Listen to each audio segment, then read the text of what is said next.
Hi, welcome to Community Focus, and we have a special guest running for state representative in District 34, Dave Walker. We're going to have his opponent. That's a contested race on the Democrat side with you and Sue Errington. And who's on the Republican side? I don't think it's been anyone on there yet. So. No one's on there yet. Yeah. Okay.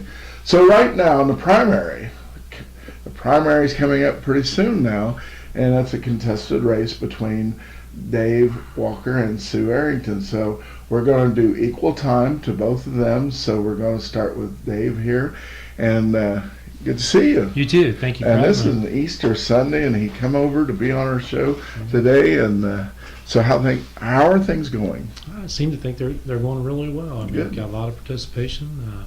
The walking now, we're walking door to door now, and that's going really well. Nothing negative there. Signs are out, so I'm kind of excited about it. Really, it's going pretty good. Well, good. So tell us about yourself. I grew up here in Muncie. I lived here all my life. My wife, Marilyn K. Walker, you guys know her as a trustee here at Center Township. I have 3 wonderful kids. The oldest one, Nicole, she lives in Tipton, Indiana. She's a school teacher there. Recently, grandson, Jasper, just a couple of months old. Then the middle daughter, Ashley, she's a nurse assistant here in Delaware County. Then my son, Matthew, he's, quote, still trying to find himself. He's a year at Ball State, but he chose to set out and took a job on. He's remodeling a house. He's wanting to try to sell it and some stuff like that. But spent my whole life here. I actually started my adult life working at Lehman's Heating and Cooling, and worked there for a few years. And then I finally got an opportunity to get on at Chevrolet Muncie, New Venture Gear, I think is what they call it at that time. And I actually worked there for 12 years. And then after it closed, I was one of the ones that was lucky to actually get to transfer to the Marion plant, which I currently work there now. Been involved with our union there, heavily involved ever since that really I've ever joined the UAW. I've had some kind of involvement in it. There at Marion, I chose to run for president there 3 years ago, in my second term now. So that's kind of the layout of my background there with the So you're the president of the UA? I'm president of Local 977 UAW in Marion. Really? Yeah, that's the Fisher Body stamping plant up there. I'm in my second term for that. So. That's good. Yeah. See, I worked at Chevy for a while, back in 74 for a couple months. I had the oil embargo, and then went back in 77, worked there till 82. Oh, I see. And then went to Oklahoma City for a little while. Yeah. And I came back, back into construction. So yeah, I was there at Chevy for a while. Yeah, it's been a great place to work. It's been great, because it's created the monies that it take to raise the family, to get them to school, the kids to college and stuff. So yeah, I've been very blessed. There's no ways around that. Well, I never thought I'd see a big parking lot where that used to be at the time, and that's kind of the nature of things around here. Those good jobs, like you're saying, has gone away. I'll tell you, when you're walking door to door and you're out there and you're talking to people, and a lot of folks that I talk to are retirees from one of the plants here that's closed, and the wire mill. I used to drive past the wire mill every day going to work, and my brother worked there. And, he had 26 years in when it finally closed, and to see that now bare concrete, and then you look over at Broderick's, and that was really a booming thing there, and see it down. And you get over on 8th Street and you see Chevrolet tore down. I think that was 64-acre building. Just it's heartbreaking. And Borg Warner's gone, and knowing hopefully that we're able to land some kind of work to get back in that facility before they actually tear it down or something of that nature. That'd be in my eyes, I think that'd be just terrible for seeing them tear that down. And hopefully there's some way that we can work together and with the new mayor and put some new work in there, create some good paying jobs. It would be good to see some good paying jobs come back. It'd be wonderful, yeah. And I heard the commissioners talk a little bit about that. There's some opportunities there's some folks that's looking at that facility. They couldn't elaborate who they were, but they said that it was in the automotive industry aspect of it. Said it could create a bunch of jobs there, and that's pretty exciting.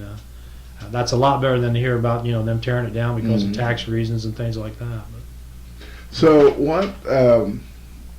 what made you want to decide to run for state legislative representative?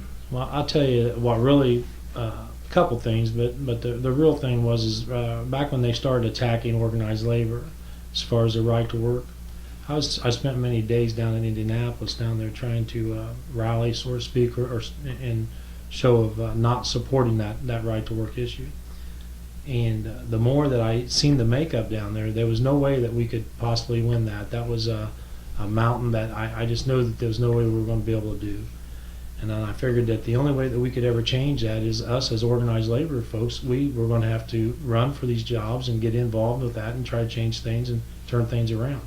So that motivated me.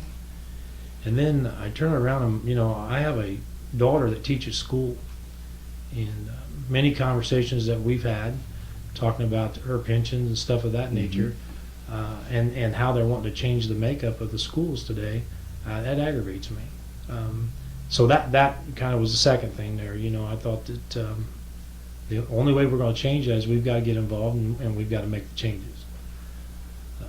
Could not stand the thought about the way that they're talking about using the public education dollars and trying to put them into private education funds, and the way that we see schools today that I think that are ours, our tax paying dollars has built them, and they're wanting to sell them for $1 to these organizations that do private schooling, stuff of that nature. It just didn't make sense to me. We in our Constitution, we agreed that from K through 12, we would make sure everyone had an equal education, and I think that's exactly what we need to do. And why we want to change that and to make a mockery of that, I just don't understand. So to say that's something that's very, very dear to my heart also, and that's two of the major issues that kind of driven me to run. Been around politics forever. The job does not scare me, not one bit. I know I can handle the job at the State House. The politics, sometimes around here, that's what makes it tough. That's scary. Yeah, that's the scary part. So saying that, I guess that's my motivation. Well, I'm glad to see working people, and labor people get involved in politics, because a lot of times, you got a lot of attorneys in politics and jobs like it down there in the past. But I too have, I started out in the labor union. Been in the UAW, and I retired from the operating engineers. And I've been to several rallies at the State House over prevailing wage, over unemployment, things like this. We've filled the streets down there. And, all people are asking is a seat at the table to bargain and to get, decent money for a day's work. That's it. I agree. And I was down there with you guys with the prevailing wage, and it was unbelievable to see the massive number of people that showed up down there. But I agree. That's all we're These asking are for. honest, hard-working people just wanting to make enough money to raise a family. Exactly. And that's the people that I want to be the one to fight for. That's who I am. I come from a union family. My father a Teamster 40 years. Brothers and sisters, all of them has belonged in one way or another, or their husbands, or wives. We're just working people. We just want nothing wrong with that. Yes, I agree. There's nothing wrong with that, and that's something to be proud of. I mean, my dad, God rest his soul, was a paving foreman for 40 years, and had a very good work ethic, and we're all of us around in my circles are working people. Mine too. And I believe that we're the engine of the economy. We're the engine of everything around here. I mean, if we're all working, we're spending our monies here locally through all the shops and wherever it may be, that's what keeps things going. And for some reason or another, we've lost sight of that. I believe that we can't create good paying jobs. We've got people that's totally capable of doing all kinds of work, as far as even if it's from the building to trades to the machine builders, the transmission builders. We've got it all here. But we find now that when you walk around, you're knocking door to door and you're talking to these folks, They're working at convenience stores. Not saying that there's anything wrong with that, but on the other end of it, there is something wrong with that when there are not good paying jobs to help raise the family. Mom and dads both are working. Some cases, single mothers or single fathers, whatever it may be, just trying. All they're doing is making ends meet. They're not gaining on nothing. They're not remodeling the house. They're not buying new cars. They're just surviving. And I think we can do better than that. Well, I work in a lot of circles, and I work at a friend of mine sells night vision and work at gun shows and things like that. And over the last few years, I've seen people with those disposable incomes that would buy extra things, or like you say, remodel houses, or buy the better car, this or that. Don't have those disposable incomes anymore because of that. I've seen Muncie. I'm 58 years old. I've seen Muncie go from having those factories we talked about and good paying jobs to now you got to go out and struggle to get a job. I see it every day, and I talk to people every day. Once again, I'm very blessed with the job that I have. I travel an hour to work every day, an hour home. I have no qualms with that at all. I just wished everybody had that opportunity. The other part of this thing is when those gas prices keep rising, things just keep hitting everybody at the wall level, but they're not getting raises. They're not working in jobs that have that opportunity for any kind of better pay or better health care or better. They're just stuck. That gas is hurting people. The gas prices are hurting people. It's the hardest thing out there. I mean, you go door to door and you talk to people. That is the number one issue. It's just tough. So, what do you hope to accomplish if you was to get in there as our state rep? Well, not ours. I'm not in that district, but in the state. As a state representative, what do you hope to accomplish? The biggest thing I hope to accomplish is to create avenues, create finances, create monies, bills, whatever that we have to do to create jobs in our community. I think that is the number one thing. I think for a long time now, we've never had an actual sitting mayor and to have a state representative that actually get it at the same time. I feel that Dennis has always understood what we needed, but I think it's fell on deaf ears in this community. Now that we have a mayor that actually gets it, understands things that we need, and I think the world of him, and I hope that if I get elected, if I'm the guy, that me and him can work together. He can tell me things that we need, I can work on that end of it, and we can help create jobs in our community. That's the number one thing. I think if everybody's working, they're making a good living paying jobs, then I think then everything else will come right along and fold in with that. But right now we just don't have that.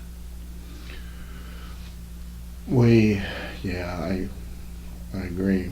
I'm sorry, you can walk these streets and you can see the roads, just in neighborhoods alone, your neighborhood, my neighborhood, it just kills me the way that they're just tore up, that houses, things are just falling down, falling apart.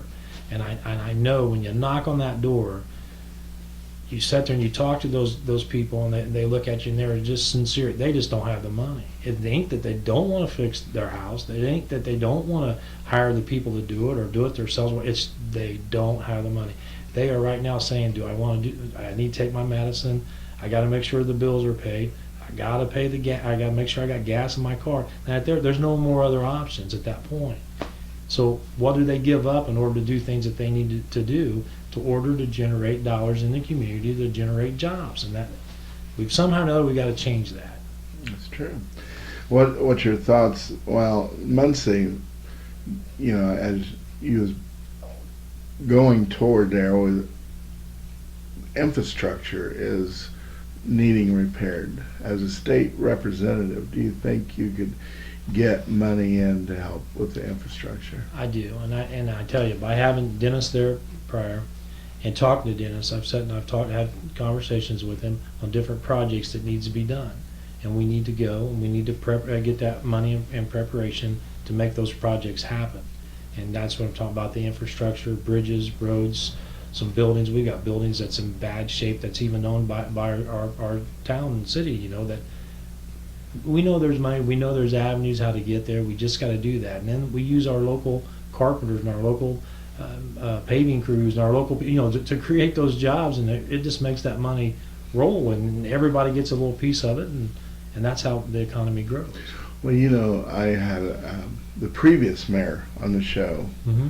years ago, about 4 years ago now, and brought the same thing up. And construction-wise, we got several unions that are headed up in this area in Muncie.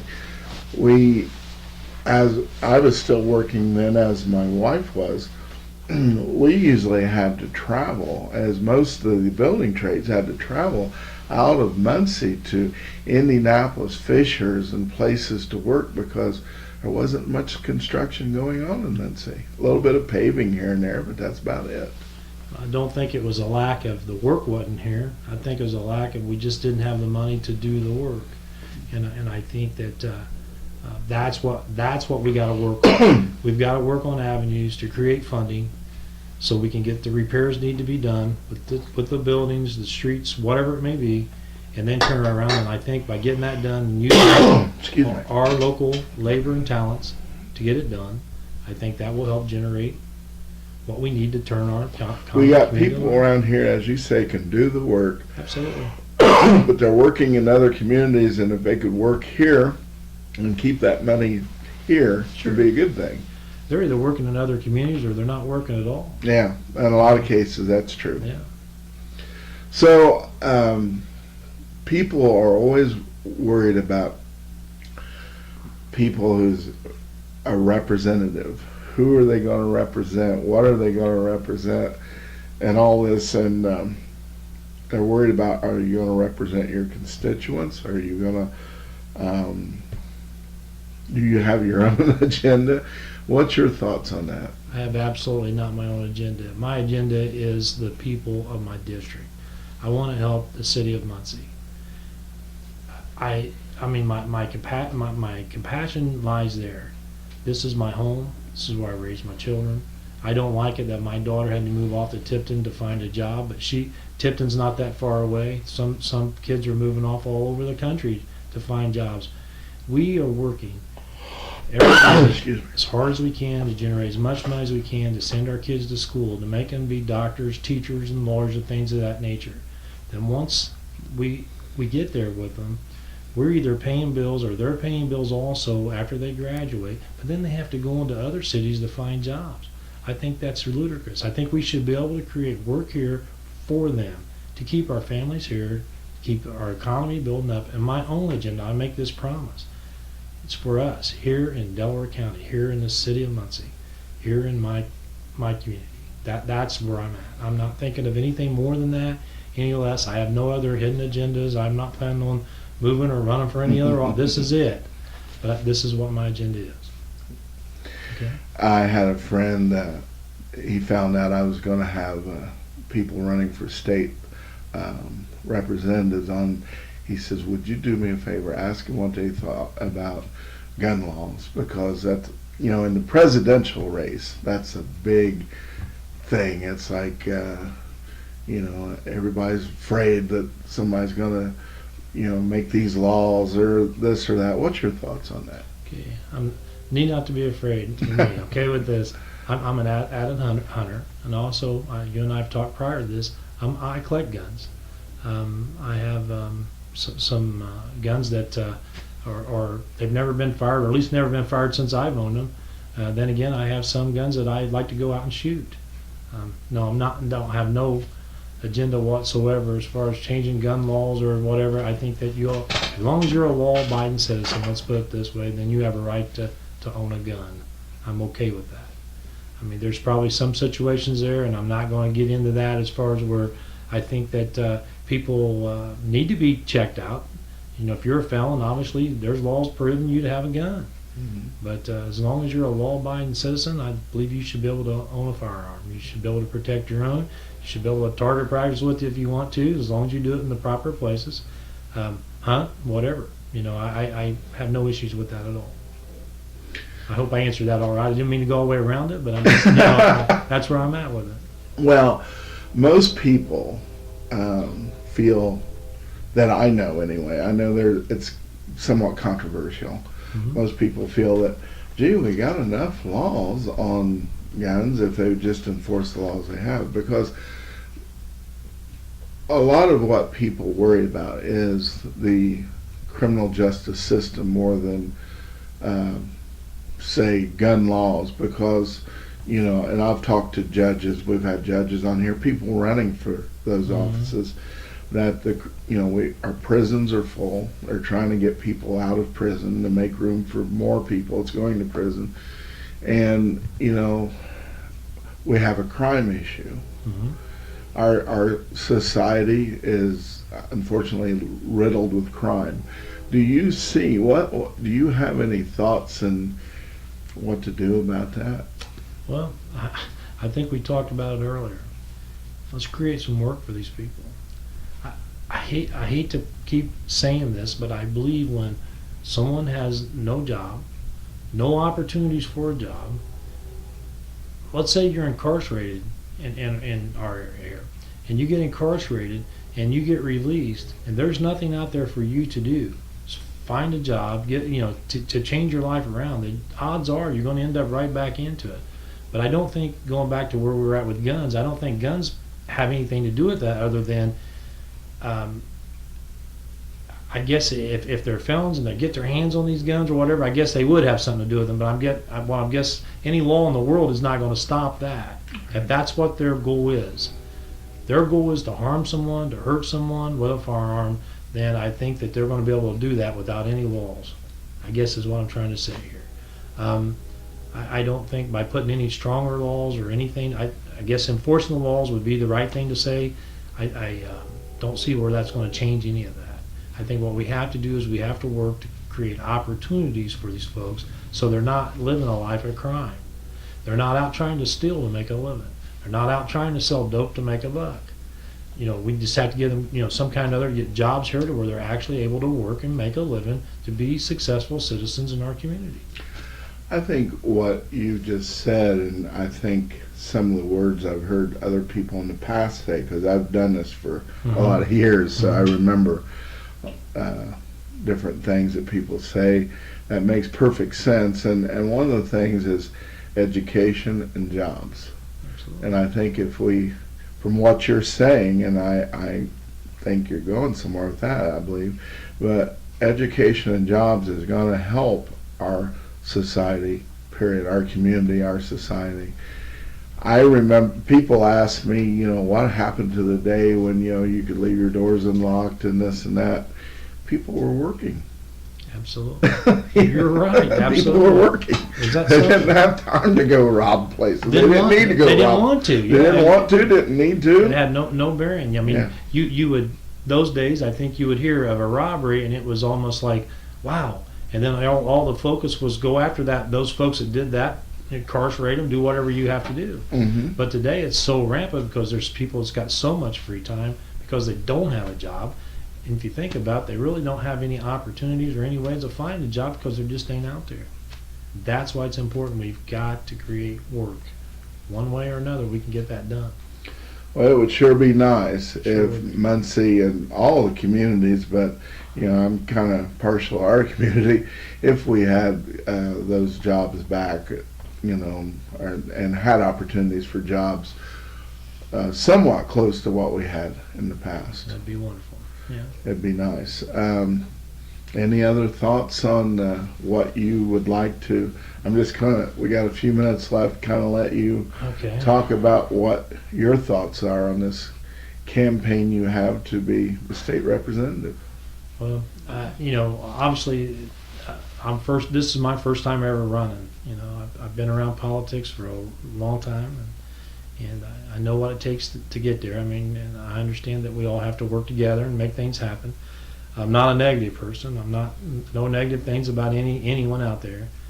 I think it's once you do that, you make a lot of problems to get things done that you need to get done, because people will carry a lot of that even after the election. So I know that I'm the type of person that I believe I can work with anyone.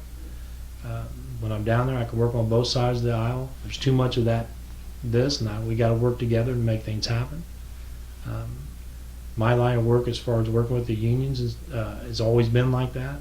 We wish we could have everything our way, but we know we can't.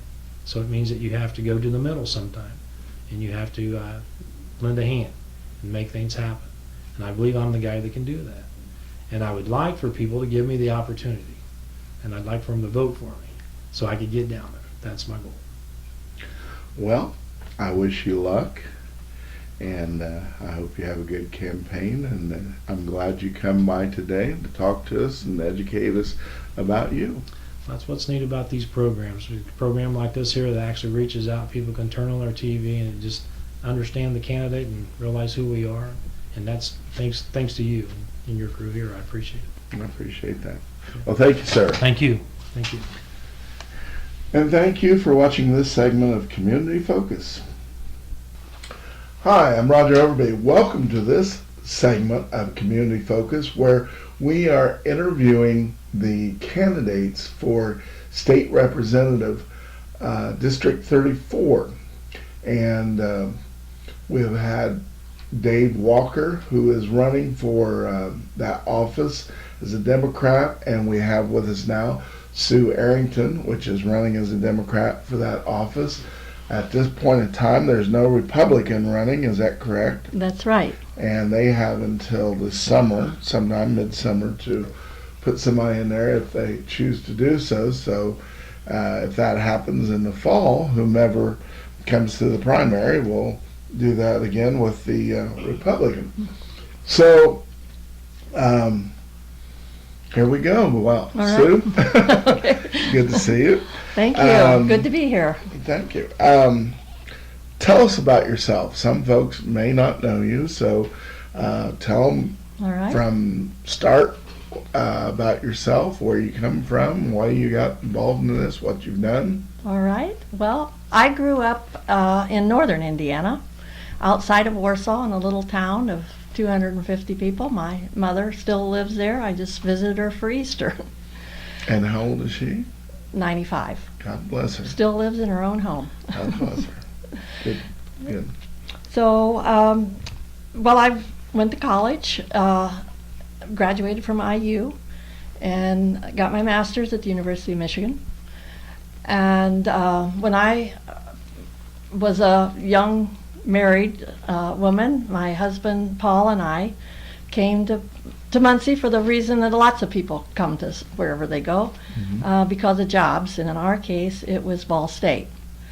Paul taught physics, he's retired now, and I taught Spanish for a number of years. But we, with a lot of young faculty members, don't stay very long. Maybe 3, 5, 7 years, and then they go on to another place. Well, Paul and I have lived here for 42 years. And the reason is that we just fell in love with the people and the place. Muncie has been good to us. It's been a good place to live and to raise a family. We have 2 daughters. They were both born at Ball Memorial Hospital, and they graduated, went through the Muncie Community Schools, got an excellent education that prepared them for life. So we, as I say, we really enjoy living here in Muncie. My parents taught me, now you may be wondering, well, how did you go from Spanish to politics? But my parents always taught me that I should vote. And when I was a teenager, I heard President Kennedy say in his inauguration that famous statement he made about public service. Ask not what your country can do for you, but what you can do for your country. And that just sort of stuck with me. First, doing things in community service. I've been on a number of boards and other kinds of community organizations. And then later in public service. I was on the Delaware County Council for 4 years, and then more recently I was a state senator. Now, the way I got into that was really sort of evolving. I first started working for other candidates, people that I thought were good Democrats, that had good ideas, that I wanted to support them.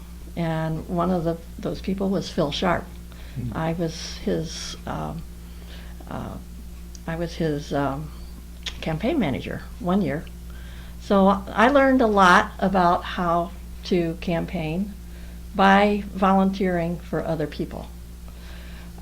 Then there came a time, if you remember, the Justice Center fiasco.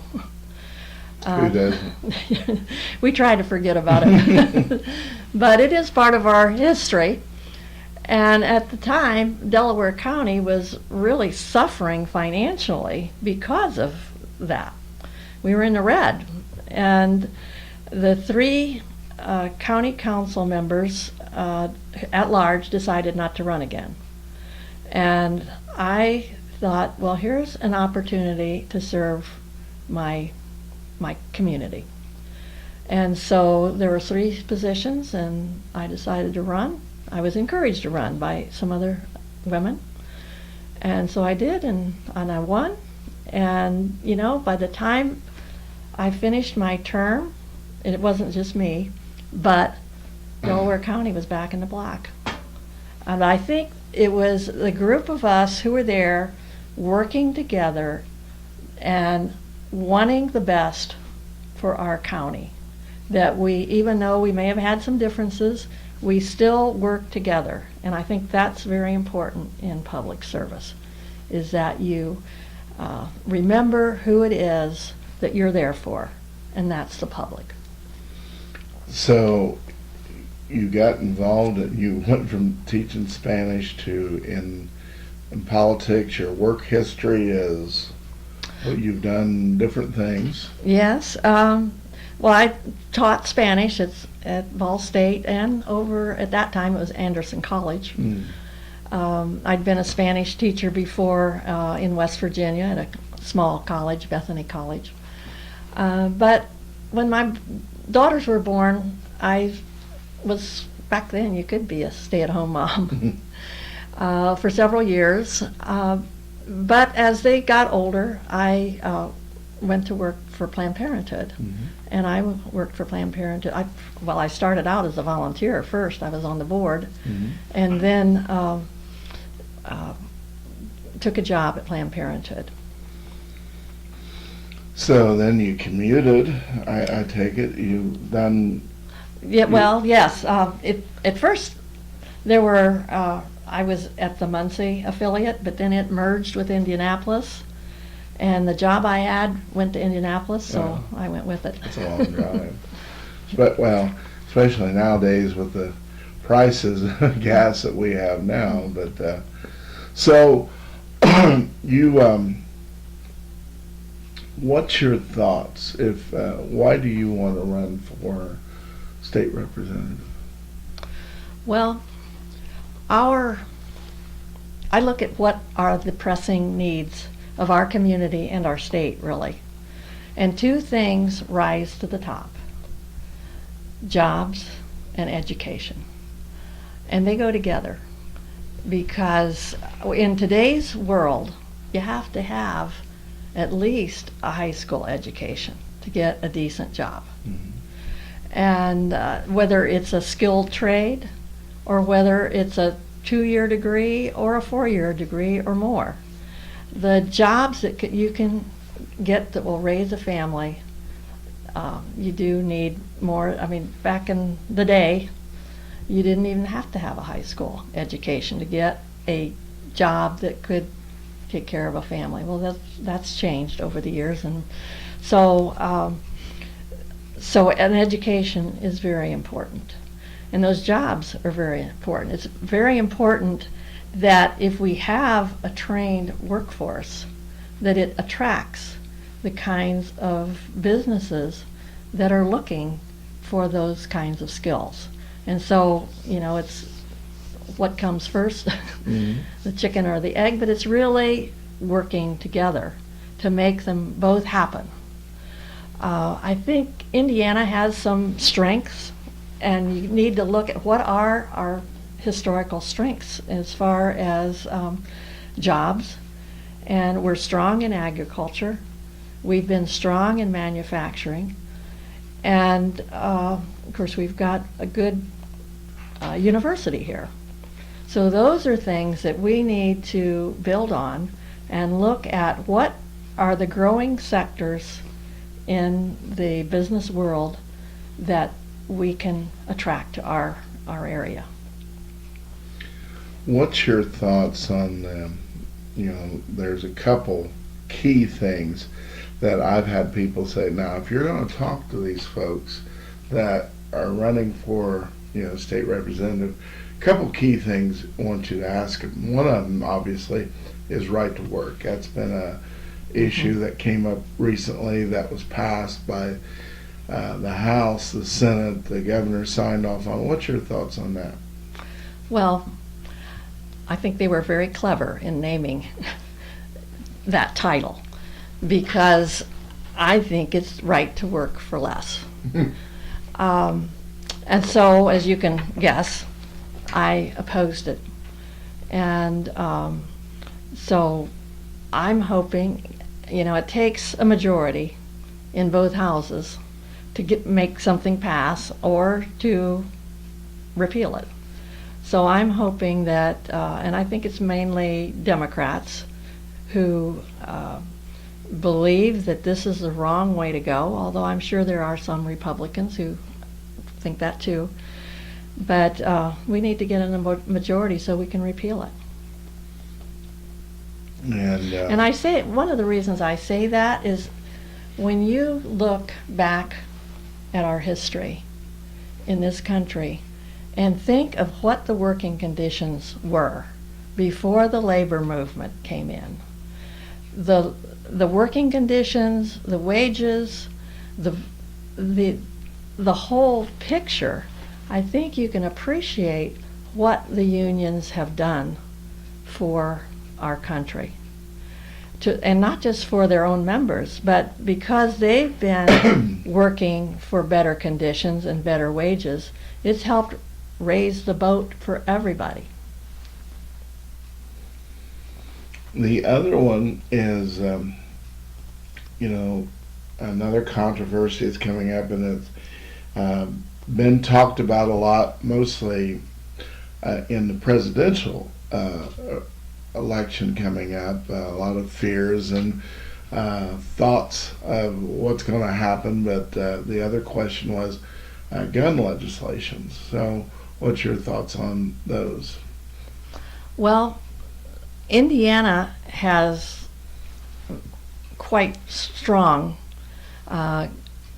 sense of making sure that people who want to hunt, who want to defend themselves, have that right. So, and I think that's what we need, is to be able to say that, we don't want to get in the way of hunters or people who want to defend themselves. But we also look at the other side and think, well, we want our streets to be safe. Mm-hmm. We want to keep guns out of the hands of children and of people who maybe have instability in their lives. And so it's really sort of a balancing act that we need, and I don't think we've found the key yet, but I think we should continue to look. Okay. Do you have any ideas on what the key could be? I know that's been up in the air with people for a long time. Well, I guess I don't, have the answer, but I'm certainly willing to look. And there are a lot of resources. You can see what, other states are doing, and look, even different cities are different. I mean, if you're living in a small town, you probably don't have the crime rate that you do in a larger city. And so it may not be one size fits all. You need to look at, what's right for your community. see. If you was to win, what plans do you have or thoughts you have to bring in jobs? You mentioned we need jobs, and of course, obviously we do. The gas prices are way up. People have a hard time getting jobs. I'm sure unemployment is still up. I don't have the figures on me, but you probably know them. But do you have any thoughts of what this community could do to bring in jobs? Well, I think it's a partnership of local government, state government, and local business and labor, really, and education. That if we're all working together to bring people in and to promote our community, I think people want to look at an attractive community. They want a community that has good schools, because after all, they're going to be living here if they're coming in. And so I think we have to look at that full picture. But when you look at maybe advanced manufacturing is an area where we could excel in. I look at renewables, such as what Bravini is doing, as another opportunity for us to get other... You got me there. What are they doing? Oh, well, they manufacture wind turbine gearboxes for wind turbines. And when you think we were a hub for manufacturing gearboxes for automotives, Indiana was a hotbed of entrepreneurship back at the beginning of the automobile age. And I mean, there were people with all kinds of ideas. Well, now maybe we can do the next advanced battery for some of these electric vehicles. So I think we need to keep our minds open for these kinds of things. Another thing that I look at is that big Warner Gear building that's sitting there without workers in it. When I was in the Senate, Dennis Tyler and I had a bill to provide tax incentives to help level the playing field when you've got an obsolete building competing against maybe a green field where they could start with a new building. And had to, with the realities of legislative back and forth, we had to settle for a compromise that allowed the Borg-Warner building to be on the same program as ABV. And it was a matter of whichever one went first would get the tax incentives. Well, turned out to be ABV. So last year I understand that another bill went through just for Borg-Warner, which is good, but it didn't have any, the tax mechanism in it, the funding mechanism. So if I'm elected, I want to get back in there and work towards getting that kind of incentive, so that when our economic development people back here in Muncie, in Delaware County, market that building, they'll have one more tool in their toolbox. Now, you mentioned Bravini, and help me with this because I'm not really up to speed, but are they doing anything there? Are they hiring people? I haven't heard much about them lately. They have hired some people, not nearly what they had hoped to, but the recession hit them just like it did lots of others, and I think they've in some ways had to redesign what it is they had in mind to do until we can get over the hump, and hopefully they'll be able to get back to what their original vision was, to manufacture wind turbine gearboxes. How many people have they hired, do you know? I don't know. I know their original projection, I think, was 450, and maybe it's half now. Really? What about Progressive Rail? How are they doing? Well, I think they're progressing. I haven't been able to. What I know about them is what I read in the papers.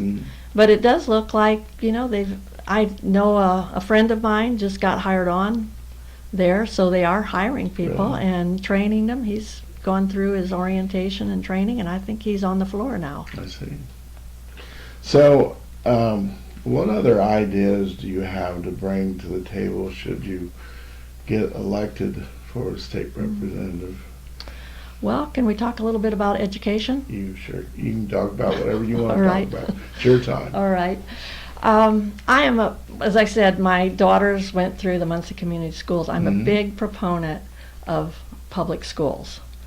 Over 90% of the children in Indiana are educated in public schools. And that's one reason I'm very concerned about the direction that the legislature has gone in the last 2 years. First of all, cutting the funding for schools. I mean, not just a little cut, but $300 million a year for our schools. Pretty big cut. It is. On top of the property tax caps, it's really strapping our public schools. But in the last budget, which was passed last year, they not only had that cut, but they started up a whole new program of vouchers for private schools. And it really comes down to, I believe, we should make our investment of public money in our public schools. There's nothing wrong with private schools. Some of them are excellent. But I believe the public money should be used for the majority of students who are in public schools. Vouchers. Now, I know a little bit about that, enough to be very dangerous. Can you explain that to people? Because I don't have the full grasp of it. But it sounds like it's a way to really drain the public schools. Well, there was the program that was started, and actually the bill passed last year, and the program started with this school year. And they did put a limit on the number of vouchers that could be given. And there's a income level you can't be above and be eligible for a voucher. So they sold it as a way for low-income students who are in poor-performing schools to go somewhere else with the help of the government. However, the schools have to accept you. And so when it comes down to the bottom, the parent may choose a school, but unless the school also chooses that student, they're not going to get in. Really? It's not like the public schools where you take everybody. There are... So what happens if they're not accepted? Well, I guess they stay where they're at. This thing's making noises. Well, it's done. There it is. There. So, we got about 3 minutes or so left. Trying to give everybody equal time, 25 minutes. So, if a school doesn't accept a student, they have to just find a place to go. Well, they probably would stay in the public school where they already were. The other thing about that particular legislation is that it required that you spend the year before you enroll in the private school in a public school. There was legislation in this last session, and I don't know if it passed or not, but we've taken that requirement away. So it could be funding students who are already in a private school with public money. Oh, So yeah, it's not- pretty radical. that's not fair. It's pretty radical what the governor has and his superintendent of public instruction, Tony Bennett, have pushed through. Very much so. So anyway, as I say, I believe that public funds should go to public schools, because that's where most of our children get their education. And the more money that is drained away from those schools, the less resources are at those schools for the children who are left. I see. Well, we're running out of time. Is there any last thing that you want to bring up about yourself? And, I wish you good luck, but we got just about a minute left. Right. Well, I guess I just, first of all, like to thank you for giving me this opportunity to be on your program and express, what I would like to do if I'm elected. Well, And jobs and education are at the top. Well, we need both. We definitely need jobs. Mm-hmm. And hopefully that whomever gets in there and all around, I hope we see a turnaround and get people back to work. And it's pretty tough times right now. Yes, it is. And I think another advantage I bring if I'm elected is that I do have experience as an elected official at the State House. The learning curve for me will be much shorter. I can hit the ground running, and I will. Okay. Well, thank you very much, Sue, for coming over and being on the show. Thank you. And again, good luck to you, and thank you for watching Community Focus.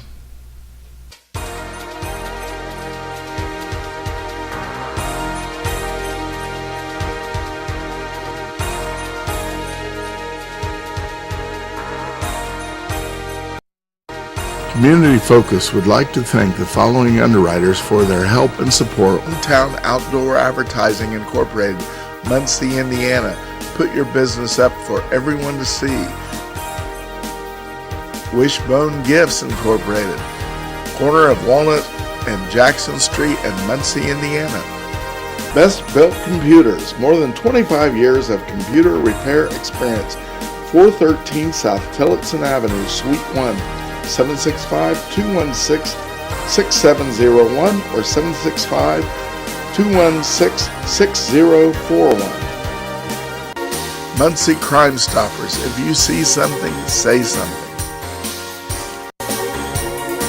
Elm Ridge Funeral Home and Memorial Park, 4600 West Kilgore Avenue, Muncie, Indiana. 765-288-5061. Visit our website, www.elmridgefuneralhome.com. We also offer certified celebrants. Tim Clevenger, Heating and Cooling, 288-2773, 2713 East Jackson Street, Muncie. Community Focus is produced by Millennium Productions Incorporated.